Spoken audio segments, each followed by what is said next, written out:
I'd like to start by thanking gratitude to the organizer, Sandra, for reaching out and giving me this opportunity to talk about my country, Bhutan, to the Colombian tourism industry. My name is Sange. I'm a player in the tourism sector in Bhutan, and I also work for a non-profit. I also run a tech firm. I believe in entrepreneurship. It's a pleasure to be here. I'll be talking about Bhutan and happiness today. If you look at this picture here, this is Bhutan for a lot of people. What you see here, the structure, it's called a zong. It's a very old structure, but the backdrop and behind, you can see there's a lot of forest. If you visit Bhutan, you will notice that this is the majority of Bhutan. What is also symbolic here is the structure. It hosts the office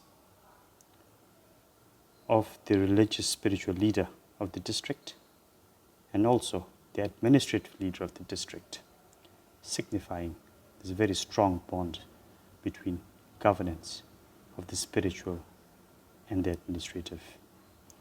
There are 20 districts in Bhutan. Every district has a zone, which is very symbolic and obvious with all the forest in the background. This is a mountain. The Bhutanese, for the longest time, have considered mountains very sacred.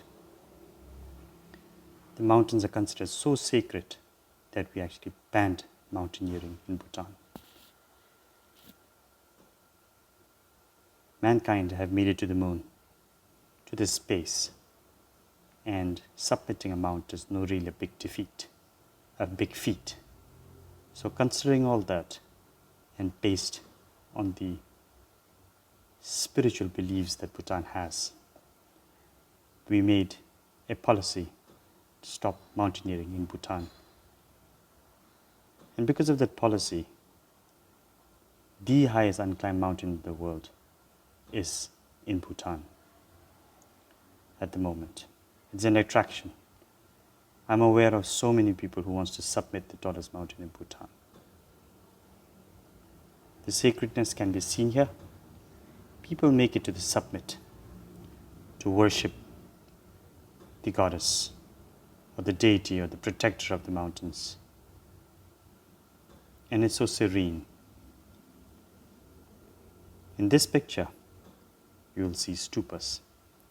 It is merely rocks that have been carried and placed on the high mountain passes. Me, myself, I'm not a very religious person, but there is this Bhutanese in me. I grew up around in this culture.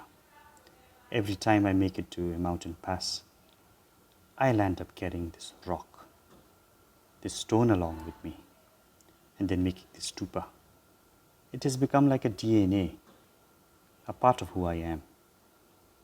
And I'll end up making this offering to the sacredness around me, to the pristine environment around me.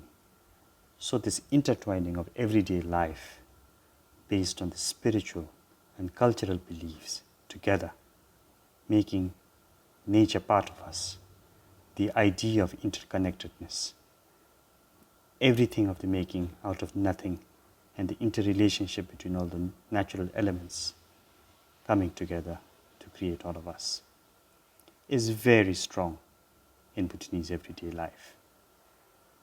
Sometimes I'm conflicted myself. Am I a religious, spiritual person? Or what am I? But then again, the answer is me being a Bhutanese. This is an old text. Many a times, the young Bhutanese, we think that these old scripts and texts are mere chants of very religious significance. But my work with the non-profit that I belong to, I have come to understand that most of these texts from long ago are philosophies, are autobiographies of great Bhutanese thinkers and Bhutanese leaders of that time. So the higher the immersive experience, the more the wisdom that comes out of it. I also landed up appreciating the artistic nature in the old thinkers and the philosophers, their drawings, their poetry, their musical notes, all hidden within these old scriptures. Now, moving away, we have the religious spiritual scriptures, and we also have the textual documents. But then again, what is everyday life to a Bhutanese? You see a group of Bhutanese women dressed up Bhutanese in attire. It's called the kira for the women and ko for the men. But this is an everyday affair. It is not just for the event. The women are dancing, the men are playing traditional bow and arrow and wearing traditional attire, and which is worn every day. You will notice in this picture 2 young children heading to school. They wear their ko. Being able to have the tangible aspect of culture portrayed, the architecture conserved, the attire being worn, the language being spoken every day, and the food that has been eaten every day, all comes together to bring a unified identity. And then a farmer at peace. Though Bhutan, through the story that I'm narrating right now, sounds perfect, like the last Shangri-La, as some say, but it has got its own hurdles. The younger lot do not necessarily want to farm the old ways. We do not have answers to everything, but then again, it is a nation inspired by happiness. Now, this is the new Bhutan. This is the capital of Bhutan. It's called Thimphu. Thimphu, as you can see, is an urban sprawl. But what Thimphu has been able to extend is this growth of this tourism industry. People who are educated, who understands industry, and one of the oldest industries in Bhutan, which is 50 years old. Most of the tourism players, tour operators to hoteliers, to institutions who teach tourism is nestled in this capital city. But then again, the impact of tourism is spread all across Bhutan. This is Thimphu during the day. And this portion of my presentation, which is the narrative of Bhutan, I've talked about how the Bhutanese people believe in higher energy, the sacredness of mountains, and this very thought getting translated into national policy, rules and regulations, which is basically set in the constitution that 60% of Bhutan is forever to stay at forest covered. For now, we have about 70% forest coverage. How we have been able to conserve and basically commit to keeping 60% for Bhutan to remain as a forest is by forming very strong policies and acts around national parks in Bhutan. We have 10 national parks connected by biological corridors, which are the highways for the animals. Bhutan is on the top 10 biodiversity hotspots globally, and for that we have nature tourism, a birder's paradise, people wanting to watch the tigers on 4,000 meters above sea level.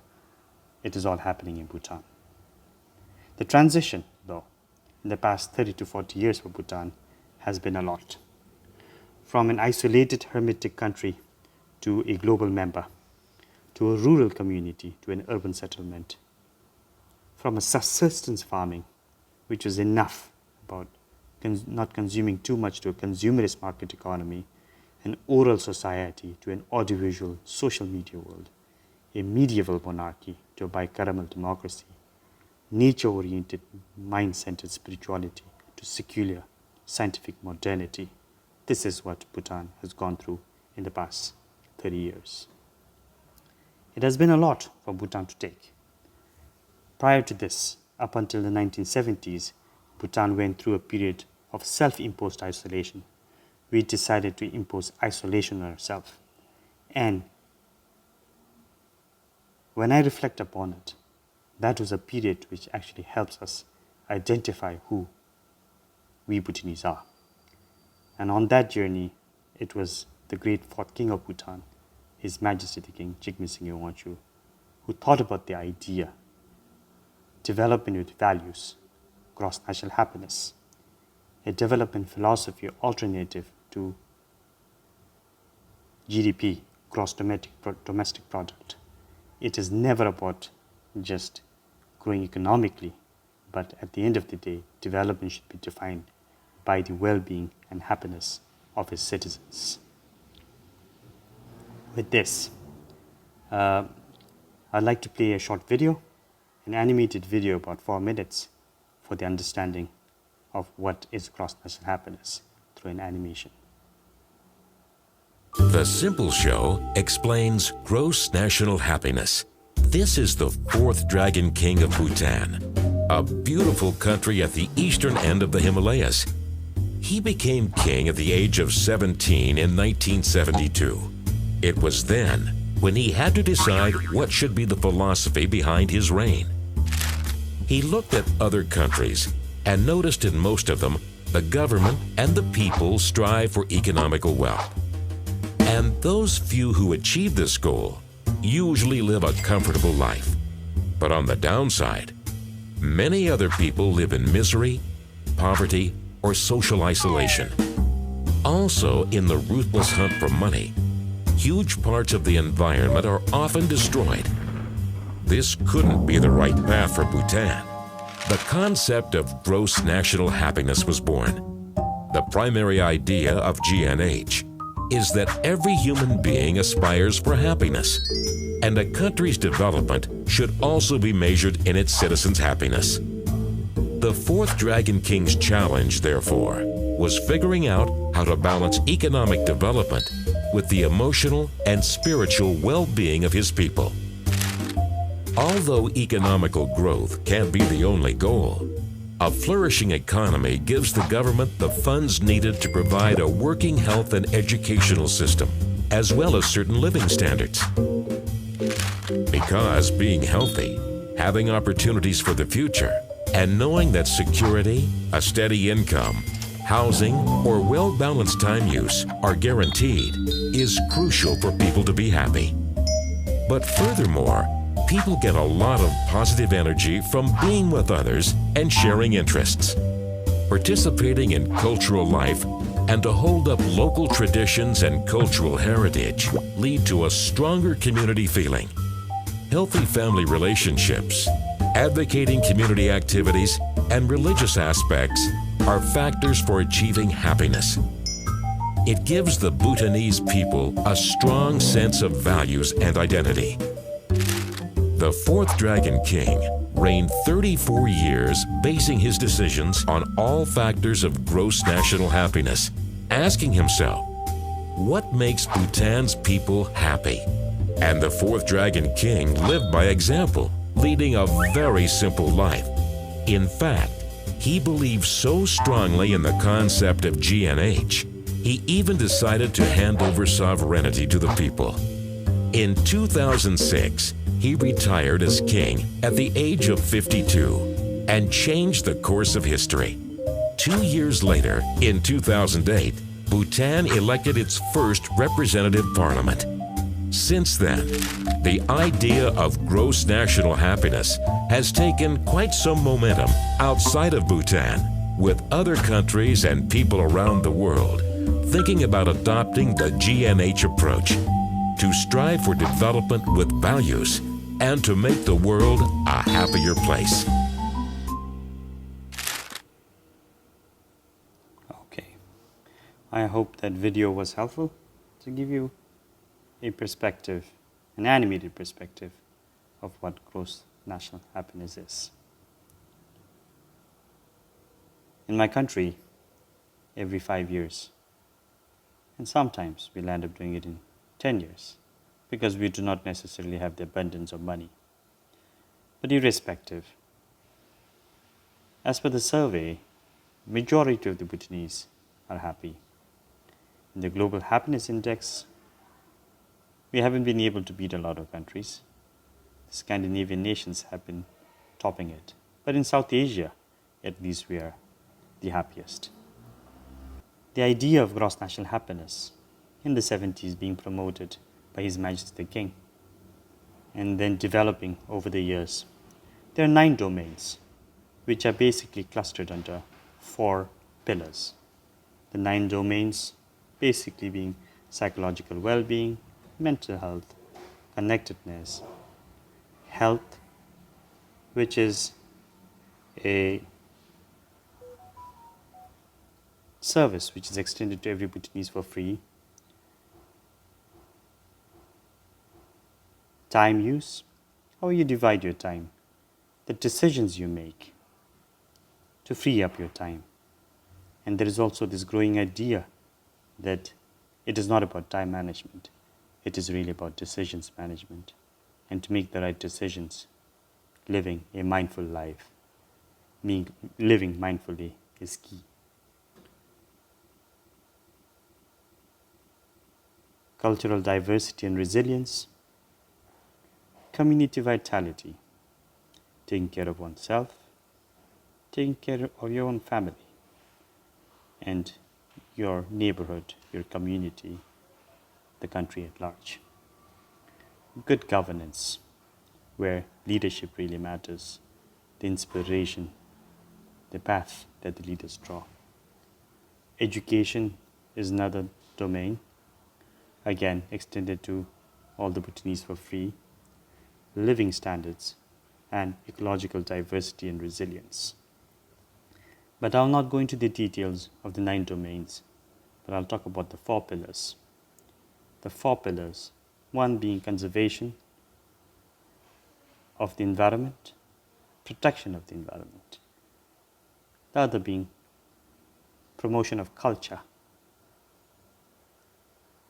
The third one being equitable socioeconomic development, distributing wealth equally as much as possible, or to a certain extent, some basic services that everybody receives equally. And then number 4, which I feel is one of the most important, is good governance. Being able to give a sense of justice, accountability and accuracy. Trust is a very big factor. If trust is broken, a lot of things do not necessarily work. So there's good governance as one of the pillars, how I see is one of the strongest pillars of the 4. And the rest of the pillars built around it. Now for this particular session, I'd like to go a little deeper into the environment aspect. Bhutan is known as the land of medicinal herbs for the longest time in our history. We're also known as this very pristine, very natural, raw place. Bhutan is one of the few countries which is carbon negative, which basically means we basically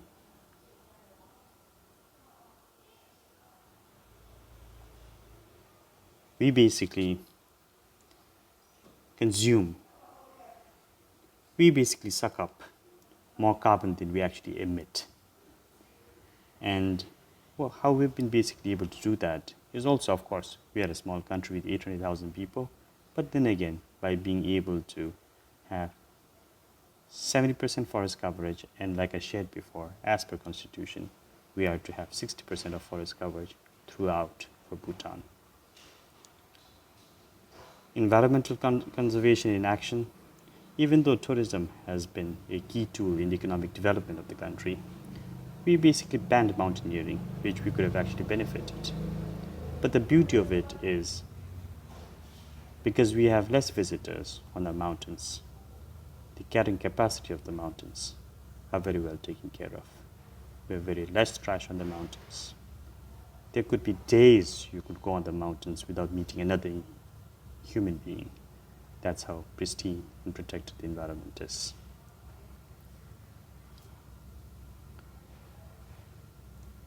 The lakes are protected in Bhutan.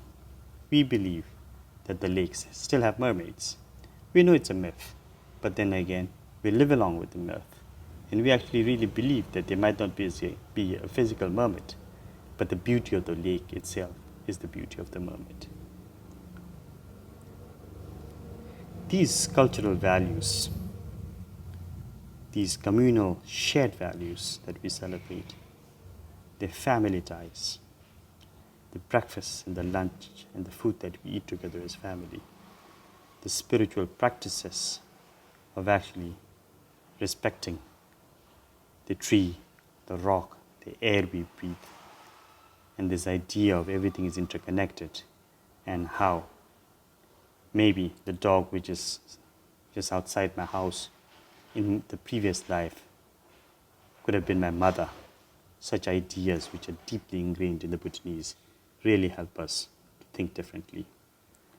Also, it is very common in Bhutan to not necessarily consider a foreigner or a tourist visiting our country as a tourist. We actually receive them as guests. And in Bhutan, receiving a guest at your home or in your country is a very special thing. So a tourist is not necessarily a tourist.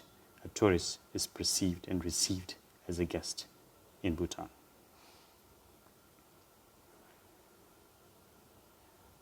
About 90% of the tourists visiting Bhutan come for cultural tour to Bhutan. It's a mix of nature and culture, and I would say mostly interaction with the Bhutanese who have adopted a way of life based on the nature and the culture around them that has become an attraction. Through the tour company I operate, I have met people from different walks of life, different backgrounds, with different interests, different passion and different professions. But a lot of them have left Bhutan thinking deeply, feeling healed, feeling connected, and to a certain extent, feeling a little more awakened or elevated in their thoughts. A lot of them have actually written back and shared that it was an awakening moment. It was a very healing moment where they actually really connected with themselves. And what it has actually really shared with me is we do not necessarily have zip lines. We don't have fancy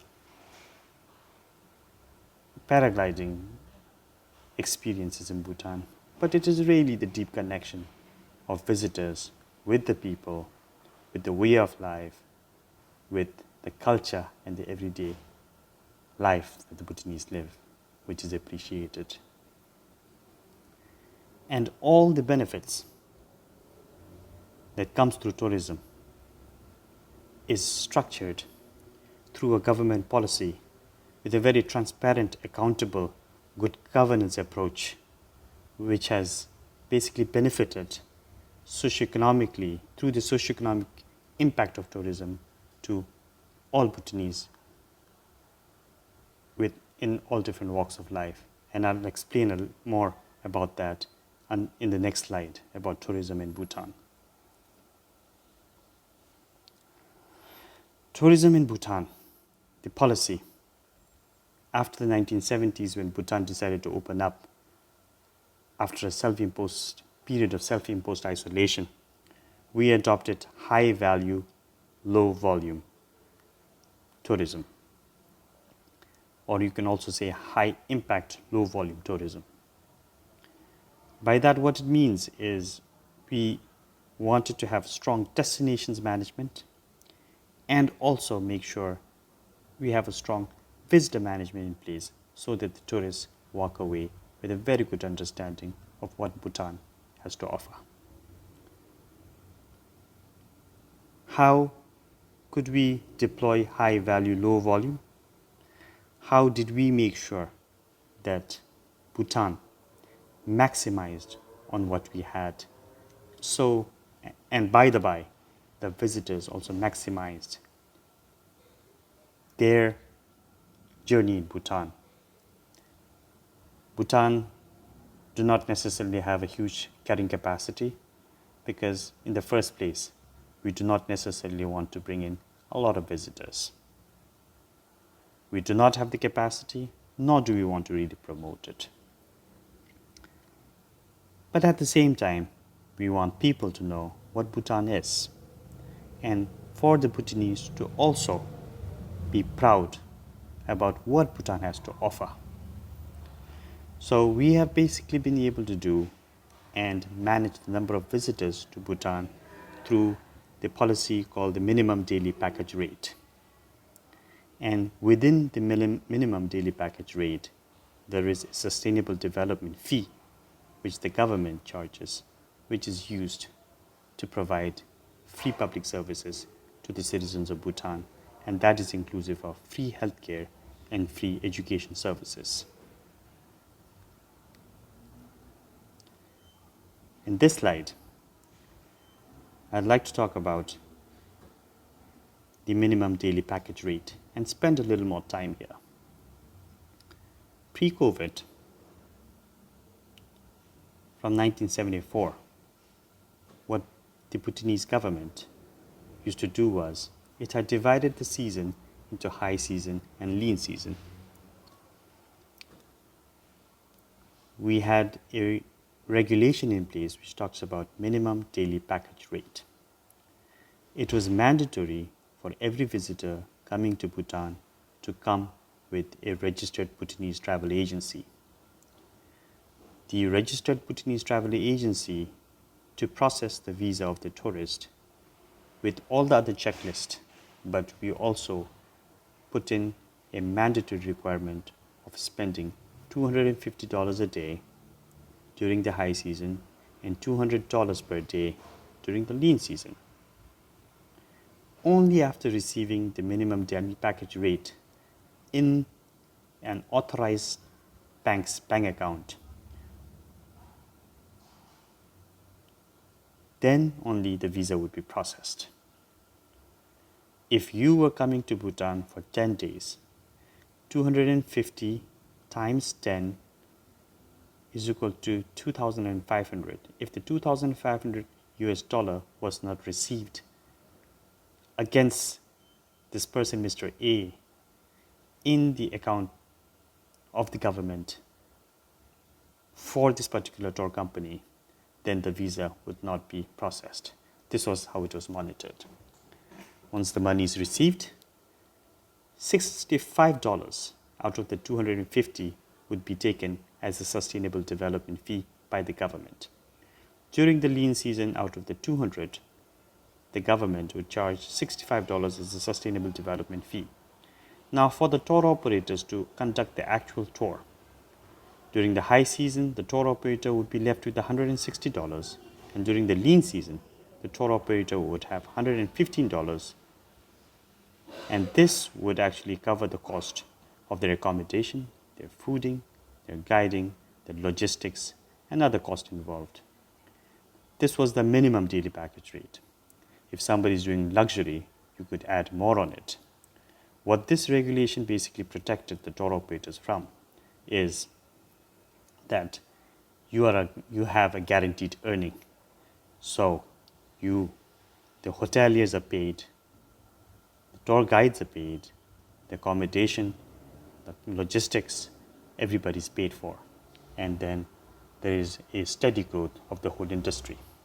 I felt this was very strategic. What it has actually been able to achieve is control the number of visitors, and we get people who are really interested in coming to Bhutan, which basically means very culturally sensitive. They appreciate what Bhutan does and they don't mind paying for it, and they'll end up coming to the country. But also, from 1974 up until pre-COVID, it gave enough time for the tourism industry stakeholders to actually mature, to understand our own sector, and to grow over the years. Come post-COVID, Bhutan went through a transition. Bhutan has also graduated from the list of LDC, least developed country, to a developing country. With that, the mindset from aid-driven development to investment development, investment ridden development is taking shape. The government has also, the bureaucracy, the government has also decided to take a different path.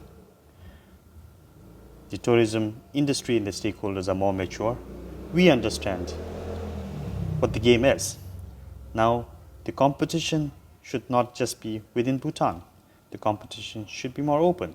So the government said it is not mandatory now for the tourists to come through just Bhutan. Now, you can come as a free independent tourist on your own, or you can come through an international travel agency. There is no mandatory requirement to come through a Bhutanese tour operator. So they liberalize the whole industry. And I feel the liberalization happened because the government is now confident that Bhutanese tourism industry is mature enough. With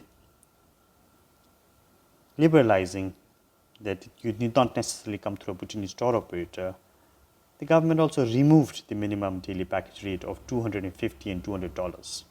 Instead, they said that since 1974 up until now, for this many years, our sustainable development fee per tourist per day has been at $65. We need to review it. So they reviewed it and they increased the sustainable development fee per day per tourist to $200. This change was not really well taken. When the rest of the world post-COVID, to boost their economic development, was giving a lot of promotions, Bhutan did exactly the opposite. We basically hiked up our price from $65 to $200. It did not work really well in our favor. But it has given me hope again. The government was swift. In 6 months, they basically looked into the change. They decided to give a promotion up until the end of 2027. The sustainable development fee has been given a promotion of $100 a day. And then steadily the numbers has been increasing. This is how the destination management and making sure that we get the type of tourists we want into the country, providing a high value to the visitors and for ourselves by actually limiting the volume very low. But on the other end, how we have been managing the visitor management is the need for a mandatory tour guide. The tour guide has to be with the tourist to give a holistic and complete experience. Of course, there are moments you can be on your own and explore, but then again, in most cases, you have to have a tour guide.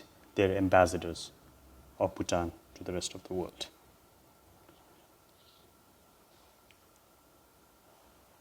And before I complete this presentation and move on to the last bit, the first part of my presentation, through the pictorial presentation, was trying to build this image of Bhutan, a very mystical kingdom, talking about happiness, a population of about 750,000 to 800,000 people in the Himalayas, the economy majorly run by hydropower and tourism,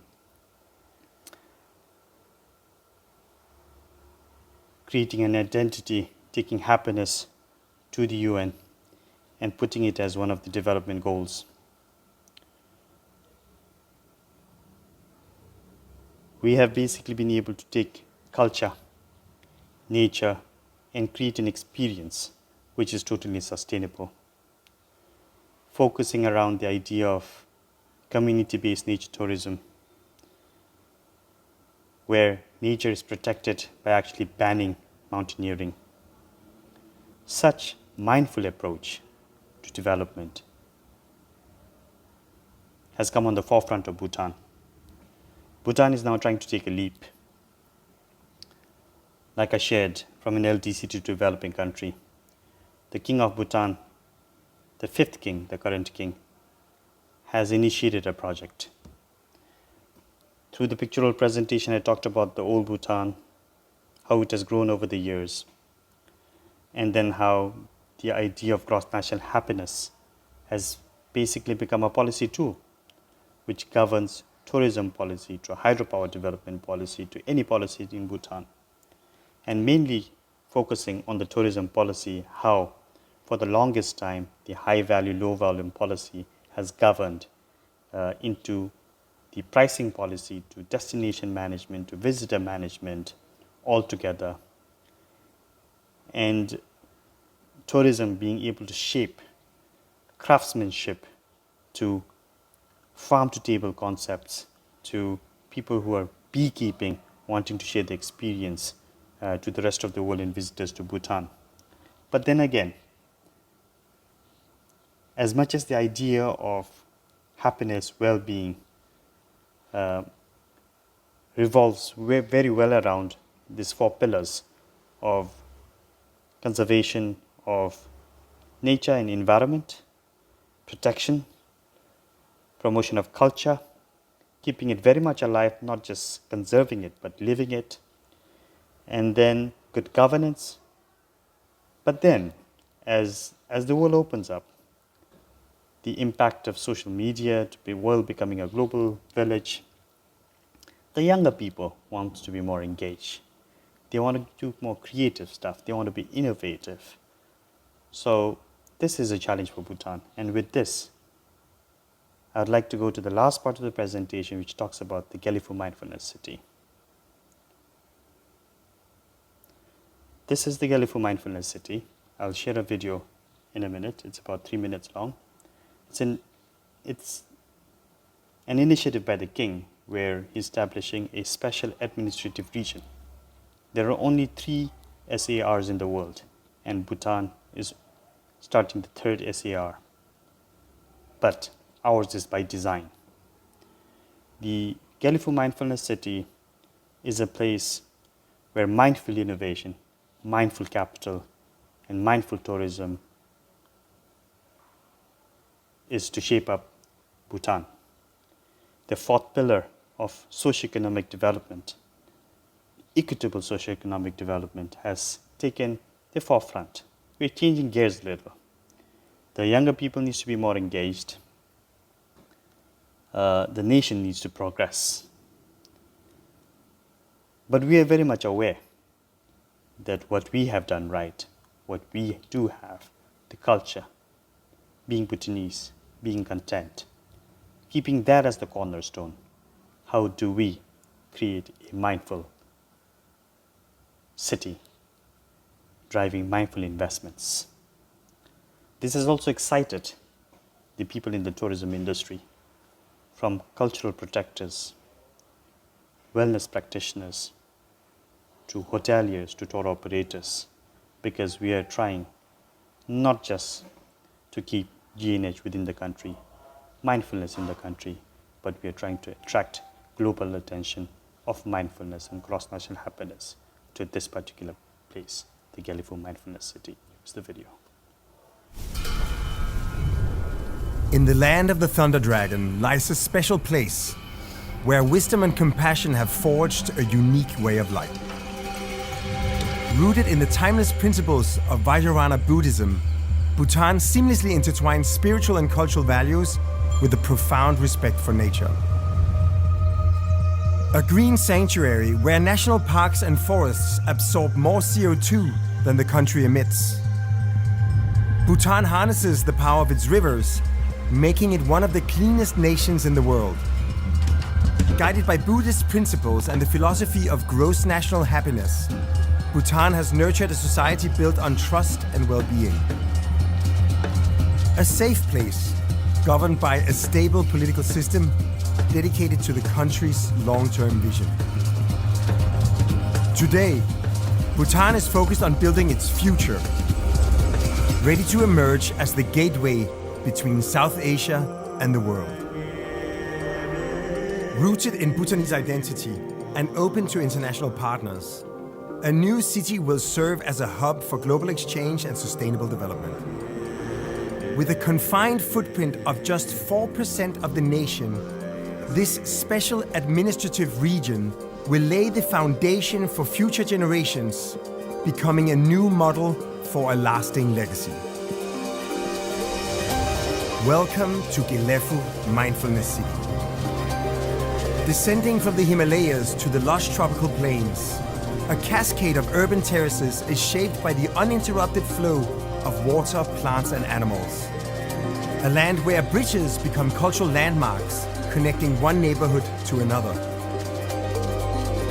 A human-scale environment designed to inspire and nurture global talent, fostering a culture of collaboration, experimentation, and innovation. In Gilefu, green and clean surroundings will drive businesses towards sustainability, striking a balance between economic success and environmental prosperity.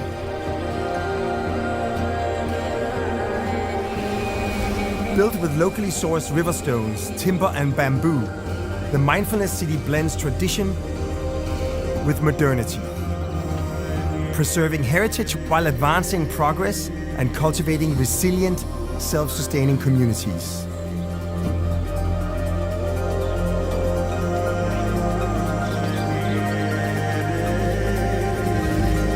Here nature is enhanced rather than displaced, with every path drawing you deeper into the wild. This sanctuary for spiritual and physical rejuvenation evolves with its ever-changing landscape, with social activities and nature-based solutions. A constellation of public spaces will gather residents of the Mindfulness City to share a life of learning and happiness. In the Vajrayana Buddhist capital of the world, people of all cultures will unite and practice compassion, kindness, and inner peace, revealing Bhutan's greatest teachings.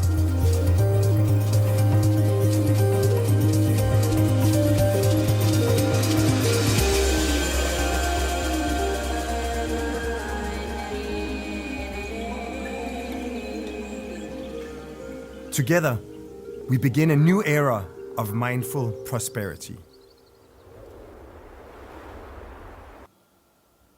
With this, I'd like to welcome all of you to Bhutan. Thank you for listening. I'd like to take on questions if you have any. Thank you again.